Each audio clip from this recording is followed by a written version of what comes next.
I've been reporting really since I was in high school. I worked for my high school newspaper, I worked for my college newspaper, but it was not something I thought I could do because I didn't see people like me doing it.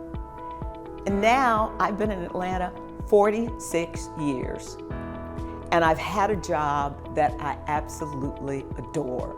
I'm Monica Pearson. I started off in Louisville, Kentucky as a newspaper reporter, then went into public relations, and then said, I want to work in TV. When I applied for a job, they told me, you don't have the skills. You don't look the part, you don't dress the part, you sound okay, you need to get some other skills. I met the woman who was married to the news director of WHAS-TV in Louisville, and I gave her my whole resume right there.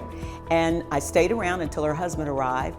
He interviewed me on the spot. I started to work almost 3 weeks later.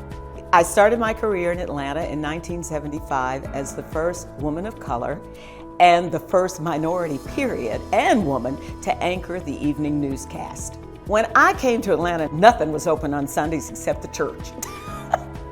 It was still one of those areas where, you know, if you got out of church, if you're going to eat, you were going to go to Waffle House because that's about the only place that was open. Now you can eat 24 hours a day anywhere you want to get and any kind of food you want. That covered President Jimmy Carter getting the Nobel Peace Prize. I was in Tokyo when we won the Olympic Games. I was at the inauguration of Barack Obama as the first Black president of the United States of America.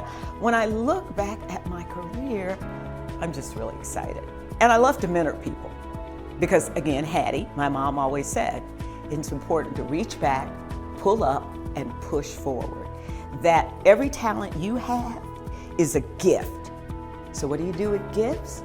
You give them away, repurpose them. So when I go to my grave, I want to be empty. I want to leave behind things that help people be successful in the career that I love for so long. I always tell kids that I talk to, whenever somebody tells you you can't do something, you ask them why.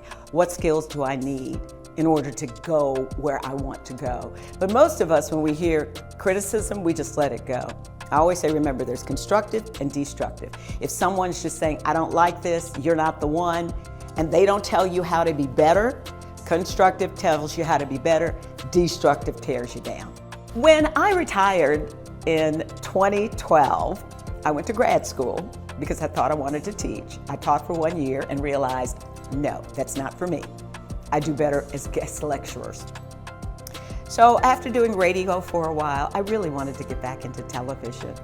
And so one day I ran into a friend in the parking lot who said to me, what are you doing now? Again, when people ask you something, tell them. I said, well, I would really like to get back into television. Diana Douglas worked for Gray.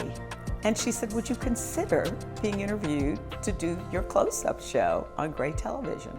And I'm like, yeah, who wouldn't?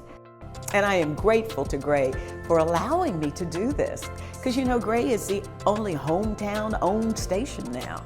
I intend to wear out and not rust out. My retirement is rewirement, doing what I want to do, not only professionally, but also by giving back to the community.